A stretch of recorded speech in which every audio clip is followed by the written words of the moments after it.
तो आज का हमारा जो पहला चैप्टर है वो है भोजन के घटक। ठीक है, तो पहला क्वेश्चन है हमारा, भोजन का व्यंजन जो कच्चा सामग्री से मिलकर बनता है से प्राप्त होता है, किससे? तो ये पादप से और जंतु से। इसमें कथन एक और दो दोनों सही है। ठीक है, ये पादप से और जंतु से दोनों मिलता है। और इसका कुछ डिस्कशन दिया हुआ है, उसको हम लोग पढ़ेंगे। कि हम जानते हैं कि प्रत्येक व्यंजन एक या एक से अधिक प्रकार की कच्ची सामग्री से बना होता है जो हमें पादपों या जंतुओं से मिलते हैं। ठीक है, इस कच्ची सामग्री के संगठक क्या क्या हैं?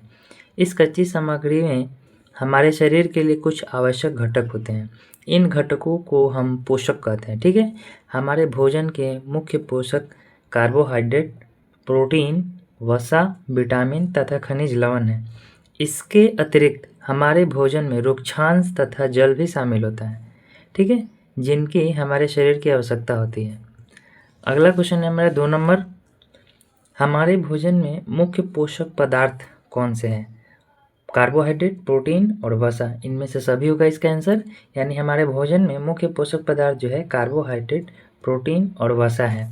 इसका कुछ यहाँ पे देखिए, उसके बारे में डिटेल दिया हुआ है नीचे। यहाँ पे दिया हुआ है कि कच्ची सामग्री में हमारे शरीर के लिए कुछ आवश्यक घटक होते हैं। इन घटकों को हम पोषक तत्व कहते हैं। ठीक है, हमारे भोजन में मुख्य पोषक पदार्थ जो है कौन कौन से है, तो याद रखिएगा, इसको हमने हाईलाइट कर दिया है। कार्बोहाइड्रेट, प्रोटीन, वसा, विटामिन तथा खनिज लवण है। इसके अतिरिक्त हमारे भोजन में रुक्षांश तथा जल भी शामिल होता है, जिनको हमारे शरीर की आवश्यकता होती है। ठीक है, अगला क्वेश्चन है हमारा 3 नंबर, कि हमारे भोजन में मुख्य पोषक पदार्थ कौन से हैं? कार्बोहाइड्रेट, प्रोटीन और वसा। कथन 1, 3 यहाँ पे दिया हुआ है ऑप्शन, तो इसका आंसर जो हो जाएगा 1, 2 और 3 हो जाएगा, यानी ऑप्शन डी। हमारे भोजन में मुख्य पोषक पदार्थ जो है कार्बोहाइड्रेट है, प्रोटीन है और वसा है। ठीक है, आगे उसका डिस्कशन दिया हुआ है। कच्ची सामग्री में हमारे भोजन के लिए कुछ आवश्यक घटक होते हैं। इन घटकों को हम पोषक कहते हैं। ठीक है, हमारे भोजन में मुख्य पोषक प्रोटीन, वसा, विटामिन तथा खनिज लवण है। इसके अतिरिक्त हमारे भोजन में रुक्षांश तथा जल भी शामिल है, जिनकी हमारे शरीर की आवश्यकता होती है। 4 नंबर क्वेश्चन है, कार्बोहाइड्रेट, प्रोटीन एवं वसा के परीक्षण के लिए निम्नलिखित विलयनों में से किसका उपयोग करते हैं? तो इनमें से सभी दिया हुआ है, यानी आयोडीन का, कॉपर सल्फेट और कास्टिक सोडा, सबका करते हैं हम लोग प्रयोग। 4 नंबर क्वेश्चन का यहाँ पे डिस्कशन है कि कुछ साधारण विधियों से हम यह जान सकते हैं कि कच्ची सामग्री या पके हुए भोजन में कौन सा एक या अधिक पोषक उपस्थित है। ठीक है, कार्बोहाइड्रेट, प्रोटीन तथा वसा के परीक्षण अन्य पोषकों के परीक्षण की अपेक्षा सरल है। आइए हम इन परीक्षणों को करके परीक्षणों को सारणी 1.2 में लिखें। ठीक है, इन परीक्षणों को करने के लिए आपको आयोडीन, कॉपर सल्फेट तथा कास्टिक सोडा विलयनों की आवश्यकता होगी। आपको कुछ परख नलियों तथा एक ड्रॉपर की भी आवश्यकता होगी। ठीक है, अगला क्वेश्चन है हमारा 5 नंबर, कि भोजन में उपस्थित भोजन उपलब्धता हेतु निम्नलिखित में से कौन सा सही विकल्प का चयन करें? ठीक है, यहाँ पे दिया हुआ है ऑप्शन डी, कि प्रोटीन अगर ठोस के रूप में हो तो परीक्षण के पहले उसे चूर्ण या पेस्ट बनाना होता है। ठीक है, इसका डिस्कशन यहाँ पे दिया हुआ है कि प्रोटीन के परीक्षण के लिए किसी खाद्य पदार्थ की थोड़ी मात्रा लीजिए। जिस खाद्य पदार्थ का परीक्षण करना है, यदि वह ठोस है तो पहले उसका पेस्ट अथवा चूर्ण बनाने की आवश्यकता होती है। खाद्य पदार्थ की थोड़ी मात्रा को पीस कर या मसल कर उसके चूर्ण को एक साफ परख नली में डाल दें और 10 बूंद जल डालकर उसे अच्छी तरह मिलाएं। अगला क्वेश्चन है हमारा 6 नंबर, की निम्नलिखित में से किसे ऊर्जा देने वाला भोजन कहते हैं? यहाँ पे दिया हुआ है कथन 1, 3, यहाँ पे ऑप्शन हम डायरेक्ट टिक कर दिए हैं, तो इसका आंसर हो जाएगा ऑप्शन बी, यानी कथन 2 और 3, यानी वसा युक्त भोजन और कार्बोहाइड्रेट युक्त भोजन, ये दोनों हो जाएगा। इसका डिस्कशन हम देखेंगे कि कार्बोहाइड्रेट मुख्य रूप से हमारे शरीर को ऊर्जा प्रदान करते हैं। वसा से भी है ऊर्जा मिलती है। वास्तविकता यह है कि कार्बोहाइड्रेट की तुलना में वसा की समान मात्रा से हमें अधिक ऊर्जा मिलती है, यानी कार्बोहाइड्रेट से अधिक हमें वसा से ऊर्जा मिलता है। वसा और कार्बोहाइड्रेट युक्त भोजन को ऊर्जा देने वाला भोजन कहते हैं। ये जितना भी मेन यहाँ पे लाइन दिया हुआ है ना, वो सबको हम अंडरलाइन कर चुके हैं ऑलरेडी, तो इसलिए जिसको हम हाईलाइट किए हैं उसको आप अच्छे से देखिएगा कि वसा और कार्बोहाइड्रेट युक्त भोजन को ऊर्जा देने वाला भोजन कहते हैं। अगला क्वेश्चन है हमारा 7 नंबर कि समान मात्रा में कार्बोहाइड्रेट एवं वसा लेने पर ऊर्जा किस में सर्वाधिक मिलेगी। तो ऑप्शन इसका आंसर हो जाएगा बी यानी वसा से। इसका डिस्कशन देखेंगे हम कि कार्बोहाइड्रेट मुख्य रूप से हमारे शरीर को ऊर्जा प्रदान करते हैं, वसा से भी ऊर्जा मिलती है। वास्तविकता यह है कि कार्बोहाइड्रेट की तुलना में वसा की समान मात्रा से हमें अधिक ऊर्जा प्राप्त होती है। वसा और कार्बोहाइड्रेट युक्त भोजन को ऊर्जा देने वाला भोजन कहते हैं। इस लाइन को आप अच्छे से याद रखिएगा कि कार्बोहाइड्रेट से अधिक जो है हमें वसा से ऊर्जा मिलता है, ठीक है। और वसा को और कार्बोहाइड्रेट युक्त भोजन को हम ऊर्जा देने वाला भोजन कहते हैं। क्वेश्चन नंबर 8 है हमारा कि कार्बोहाइड्रेट के स्रोत जो दिया हुआ है ऑलरेडी हम इसमें मिला दिए हैं, ठीक है। कार्बोहाइड्रेट के जो स्रोत है ना वो बाजरा और आलू दिया हुआ है। क्वेश्चन नंबर 8 है हमारा कि सुमेलित करें, ठीक है। कार्बोहाइड्रेट का स्रोत दिया हुआ है बाजरा और आलू, वसा के पादप स्रोत दिया हुआ है गिरी, और वसा के जंतु स्रोत दिए हुए मछली और घी। इस क्वेश्चन में हम ऑलरेडी सब टिक कर चुके हैं ऑप्शन, आपको बस अच्छे से वीडियो को देखना है और इस चीज़ को रिवीजन करना है, याद करना है। इसलिए हम इस क्वेश्चन को दो बार पढ़ते हैं कई बार, है ना। कार्बोहाइड्रेट का जो स्रोत है वो बाजरा आलू दिया हुआ है, वसा के पादप का स्रोत है गिरी, और वसा के जंतु का स्रोत दिया हुआ है मछली और घी। क्वेश्चन नंबर 9 दिया हुआ है कि निम्नलिखित में से कौन सा कथन सत्य है, ठीक है। ऑप्शन डी यहाँ पे दिया हुआ है कि हमारे शरीर को सभी प्रकार के विटामिनों की अल्प मात्रा में आवश्यकता होती है, ठीक है। ऑप्शन डी कि हमारे शरीर को सभी प्रकार के विटामिनों की अल्प मात्रा में आवश्यकता होती है, ठीक। इसका नीचे डिस्कशन दिया हुआ है। डिस्कशन है कि प्रोटीन की आवश्यकता शरीर की वृद्धि तथा स्वस्थ रहने के लिए होती है, ठीक है।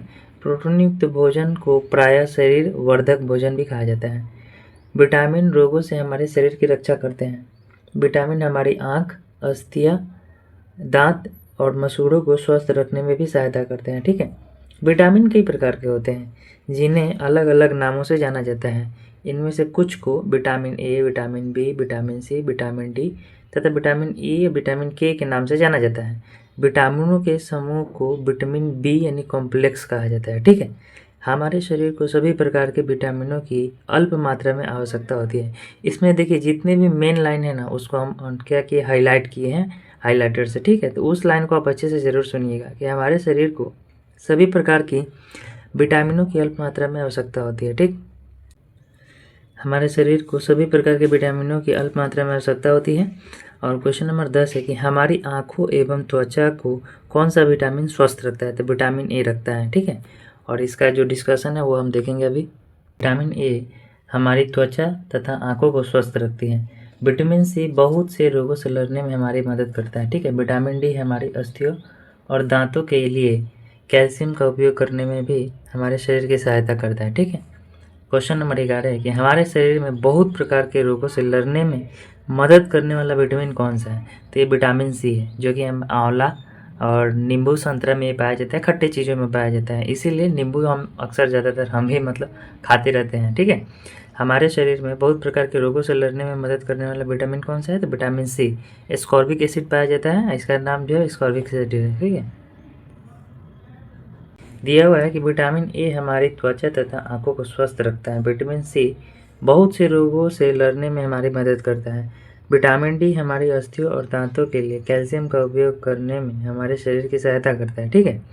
क्वेश्चन नंबर 12 है कि निम्नलिखित में से कौन सा विटामिन हमारी अस्थियों तथा दांतों के लिए कैल्शियम का उपयोग करने में हमारे शरीर की सहायता करता है। तो ये विटामिन डी हो जाएगा, ठीक है। Option number D vitamin D. Discussion यहाँ पे दिया है कि विटामिन ए हमारी त्वचा तथा आंखों को स्वस्थ रखता है। विटामिन सी बहुत से रोगों से लड़ने में हमारी मदद करता है। विटामिन डी हमारी अस्थियों और दांतों के लिए कैल्शियम का उपयोग करने में हमारे शरीर की सहायता करता है। क्वेश्चन नंबर 13 दिया है कि सुमेलित कीजिए। एक तरफ विटामिन दिया हुआ है, दूसरी तरफ स्रोत दिया हुआ है, ठीक है। तो विटामिन ए का जो स्रोत है वो पपीता, गाजर और आम हो जाएगा, ठीक है। विटामिन बी का जो स्रोत है वो यकृत और चावल हो जाएगा, ठीक है। विटामिन सी का स्रोत हो जाएगा अमरूद, मिर्च, और विटामिन डी का जो स्रोत है वो मछली के तेल हो जाएगा। तो ऑप्शन नंबर बी यहाँ पे सब मिलान कर दिया गया है ऑलरेडी, आप इसको याद रखिएगा।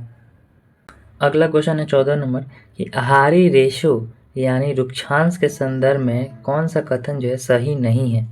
तो यहाँ पे सी जो है ऑप्शन ये सही नहीं है, बाकी जितने भी सारे ऑप्शन दिए हुए हैं सब सही है। पढ़ते हैं हम उसको कि आहारी रेशे रुक्षांश के नाम से जाना जाता है। इसको अच्छे से याद रखिएगा कि आहारी रेशों को रुक्षांश के नाम से जाना जाता है। हमारे खाने में रुक्षांश की आपूर्ति मुख्यतः पादप उत्पादों से होती है, ठीक है। और ऑप्शन डी है, यहाँ पे रुक्षांश के मुख्य स्रोत जो है दाल, आलू, सब्जी और हरी सब्जियाँ हैं। याद रखिएगा कि रुक्षांश के मुख्य स्रोत जो है दाल, आलू, सब्जी एवं हरी सब्जियाँ हैं, ठीक। इसका यहाँ पे डिस्कशन दिया हुआ है, उस डिस्कशन को हम लोग अच्छे से पढ़ेंगे। सबको हमने हाईलाइट कर दिया है, जितने भी इसमें मेन टॉपिक है ना, सबको हाईलाइट किया है। आप उसको अच्छे से पढ़िएगा और रिवीजन रखिएगा, उसको याद रखिएगा। पोषकों के अलावा हमारे शरीर को आहारी रेशे तथा जल की भी आवश्यकता होती है। आहारी रेशे रुक्षांश के नाम से भी जाने जाते हैं। हमारे खाने में रुक्षांश की पूर्ति मुख्यतः पादप उत्पादों से होती है, ठीक है। रुक्षांश के मुख्य स्रोत साबुत खाद्यान्न, दाल, आलू, ताजे फल और सब्जियां हैं।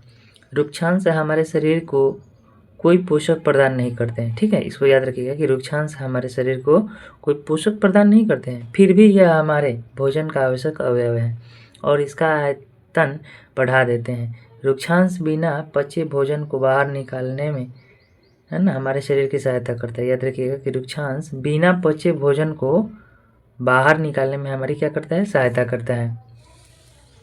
यहाँ पे क्वेश्चन नंबर 15 है कि कथनों पर विचार करें, ठीक है। कथन 1 और 2 दिया हुआ है और पूछ रहा है कि इन कथनों पर विचार कीजिए। तो देखिए, कथन 1 दिया है कि जल में भोजन उपस्थित पोषक पदार्थ को अवशोषित करने में सहायता प्रदान करता है, ये बात एकदम सही है। और कथन 2 जो है, जल शरीर की अपशिष्ट पदार्थ के बाहर निकालने में सहायक होता है, ये भी बात क्या है, सही है। यानी कथन उपयुक्त यहाँ पे जितने भी कथन दिया हुआ है, कथन 1 और 2 दोनों कथन क्या है, तो सही है। तो इसका आंसर ये सी हो जाएगा यहाँ पर, ठीक है। इसका डिस्कशन नीचे दिया हुआ है, उसको हम लोग पढ़ेंगे कि जल भोजन में उपस्थित पोषकों को अवशोषित करने में शरीर की सहायता करता है, ठीक है। या कुछ अपशिष्ट पदार्थों जैसे कि मूत्र तथा पसीने को शरीर से बाहर निकालने में सहायता करता है, ठीक है। सामान्यतः हमारे शरीर को जितने जल की आवश्यकता होती है वह हमें उन वस्तुओं से प्राप्त होता है जिन्हें हम द्रव रूप में लेते हैं, जैसे कि जल, दूध, चाय इत्यादि। इसके अतिरिक्त हम जो भी भोजन पकाते हैं उसमें भी पानी का प्रयोग किया जाता है। आइए देखें कि क्या कोई अन्य स्रोत हमारे शरीर को जल प्रदान करता है।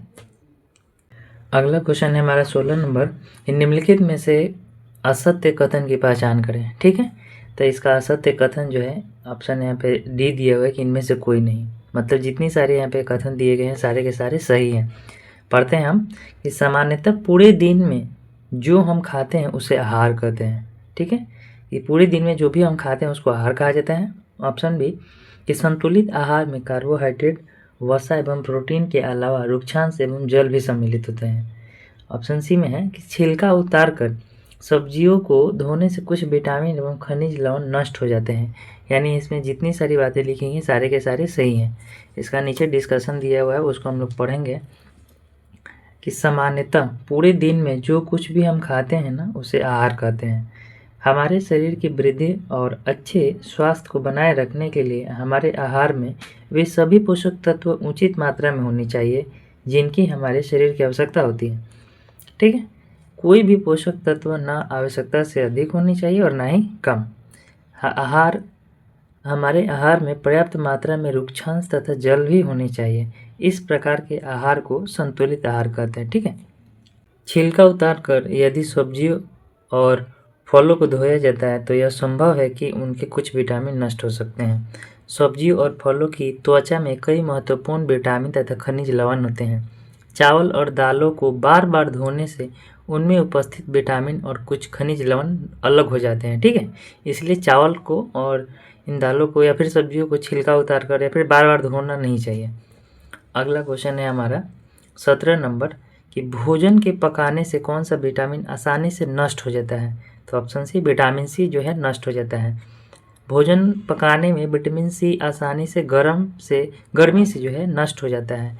क्या यह उचित नहीं होगा कि हम अपने आहार में फल और कच्ची सब्जियों को सम्मिलित करें, ठीक है।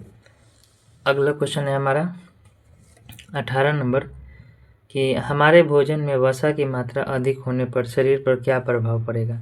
ऑप्शन ए शरीर मोटापा का शिकार हो जाएगा, मतलब कि हमारे भोजन में अगर अधिक वसा युक्त अगर हम भोजन करेंगे तो हमारा शरीर धीरे धीरे क्या हो जाएगा, मोटा हो जाएगा।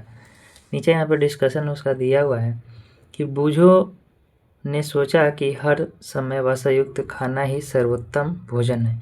एक कटोरी हाइड्रेट युक्त भोजन की अपेक्षा एक कटोरी वसा युक्त भोजन अधिक ऊर्जा देगी। यानी कार्बोहाइड्रेट से अधिक जो है वसा ऊर्जा देता है, ठीक है। अतः उसने तली हुई चीज़ें, समोसा, पूरी, मलाई, रबड़ी, पेड़ा आदि प्रचुर वसायुक्त भोजन नहीं खाया, इसके अलावा कुछ नहीं खाया। इतना अधिक वसायुक्त भोजन खाना हमारे लिए बहुत हानिकारक हो सकता है। हमारे भोजन में वसा की मात्रा अत्यधिक मोटापा का कारण बन सकती है। अगला क्वेश्चन है हमारा 19 नंबर। निम्नलिखित में से प्रोटीन की कमी से कौन सा रोग हो जाता है, ठीक है। हम टिक कर दिए हैं। वृद्धि का अवरोध हो जाना, मतलब आपकी वृद्धि नहीं होगी। चेहरा पर सूजन, त्वचा की बीमारी एवं पेचिश संबंधी बीमारी हो जाएगी, ठीक है। तो ये सारे के सारे कथन जो है सही है। नीचे इसका डिस्कशन दिया हुआ है, उसको हम लोग देखेंगे कि यदि कोई व्यक्ति अपने भोजन में पर्याप्त प्रोटीन नहीं ले रहा है तो उसे कुछ रोग हो सकते हैं, जैसे कि वृद्धि का अवरोध हो जाना, चेहरे पर सूजन, बालों के रंग का उड़ जाना, ठीक है, त्वचा की बीमारियां और पेचिश इत्यादि हो जाएगा। ये सब किसकी वजह से? तो प्रोटीन की वजह से। क्वेश्चन नंबर 20 है, निम्न में से अरक्तता किसकी कमी से होता है? अरक्तता जो होता है इसको हम लोग एनीमिया रोग बोलते हैं। ये लोहा यानी आयरन की कमी से होता है, ठीक है। आगे यहाँ पे दिया हुआ है कि विटामिन खनिज रोग और लक्षण दिया हुआ है, ठीक है। विटामिन ए से क्षीणता दृष्टिहीनता होती है, ठीक है। विटामिन ए की कमी से क्षीणता दृष्टिहीनता होती है, यानी कमजोर दृष्टि, अंधेरे रात में कम दिखाई देना, कभी कभी पूरी तरह से दिखाई देना बंद हो जाना, ठीक है। ये सब विटामिन ए की कमी से होता है। विटामिन B1 दिया है यहाँ पे, उससे बेरी रोग होता है। याद रखिएगा कि बेरी रोग जो है विटामिन B1 की कमी से होता है। दुर्बल पेशियाँ और काम करने की ऊर्जा में कमी, ठीक है। दुर्बल पेशियाँ मतलब कमजोर मांसपेशियाँ हो जाएंगी आपकी विटामिन B1 की कमी से। विटामिन सी से जो होता है स्कर्वी रोग होता है। मसूड़ों से खून निकलना, घाव भरने में अधिक समय लगना, ठीक है, ये सब विटामिन सी की कमी से होता है। विटामिन डी से जो होता है रिकेट्स रोग होता है। विटामिन डी से रिकेट्स रोग होता है। अस्थियों का मुलायम होकर मुड़ जाना, ये सब होता है विटामिन डी की कमी से। अस्थियों का मुलायम होकर मुड़ जाना, ये सब विटामिन डी की कमी से होता है, जिसको रिकेट्स बोलते हैं, ठीक है। कैल्शियम की कमी से अस्थियाँ और दंत क्षय होता है, मतलब हड्डियाँ आपकी कमज़ोर हो जाएंगी, ठीक है। कमज़ोर अस्थियाँ, दंत क्षय, ये सब होगा, ठीक। आयोडीन की कमी से जो होता है घेंघा रोग होता है, या फिर उसको ग्वाइटर रोग भी बोलते हैं, ठीक है। आयोडीन की कमी से घेंघा रोग होता है, उसको ग्वाइटर भी बोला जाता है। इसमें क्या होता है, गर्दन की ग्रंथि का फूल जाना, बच्चों में मानसिक विकलांगता, ये सब जो होता है आयोडीन की कमी से होता है। लौह की कमी से क्या होता है? अरक्तता होता है, जिसको एनीमिया बोलते हैं, ठीक है। कमजोरी होता है, इससे क्या होता है? कमजोरी। अगला क्वेश्चन है हमारा 21 नंबर की ग्वाइटर रोग किसकी कमी से होता है? ये आयोडीन की कमी से होता है। ग्वाइटर रोग किसकी कमी से होता है? आयोडीन की कमी से होता है, ठीक है। अगला क्वेश्चन है हमारा 22 नंबर की अस्थियाँ एवं दंतक्षय किसकी कमी से होता है? ये कैल्शियम की कमी से होता है, ठीक है। अस्थियाँ एवं दंतक्षय किसकी कमी से होता है? तो कैल्शियम की कमी से होता है। क्वेश्चन नंबर 23 है कि सुमिलित कीजिए। सबको हम ऑलरेडी मिला दिए हैं। विटामिन ई की कमी से दृष्टि क्षीणता होता है। विटामिन ई की कमी से दृष्टि क्षीणता होता है। विटामिन B1 की कमी से बेरी रोग होता है। विटामिन B1 की कमी से बेरी रोग होता है। विटामिन सी की कमी से स्कर्वी रोग होता है। विटामिन सी की कमी से क्या होता है? स्कर्वी होता है। और विटामिन डी की कमी से रिकेट्स होता है, ठीक। और ये हम लोग का इस चैप्टर का आखिरी क्वेश्चन है 24 नंबर कि दुर्बल पेशियाँ एवं काम करने की ऊर्जा में कमी किस विटामिन की कमी से होता है? तो ये विटामिन B1 की कमी से होता है, ठीक है।